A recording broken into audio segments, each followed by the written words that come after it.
Ay mga ka-abroad, moving vlogger sa bansang Middle East. Mga ka-abroad, pauli na ta, umana ta sa atong medical. So, dito ta, magpaabot to, kuan. Asa to para tong bus na to, ang service na to magsundo sa tuwa. Grabe kainit. Sobra jud kayo. Unang last minute nyo kumagawas kay grabe, di pwede ma-expose diri sa gawas kay init. Ma, pang hangin, init kay hangin. Dito tao, dito to. So, diri lang ta, sa landong sa ta. Landong to aming bus. O bus. Sa nagapaabot ha.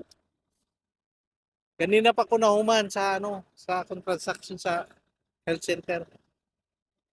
So, karon pa uli na pud ta kay diyo pa nato human maglaban na pud ta. Maglimpyo ta sa atong higaan. Ano matay niluto dito mga pagkaon na dito. Kay diyo pa nato karon unya matutag malingki na pud ta og niya. Grand mall na pud ta.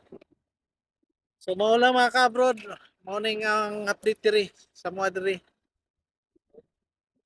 Ako sa desierto mga ka-abroad, desierto na kayo, wala mga building.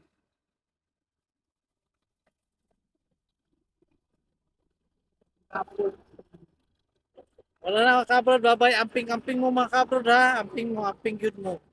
God bless, permanente ta mag-ampo sa atong makagagahom sa tanan. Bye-bye, amping. God bless.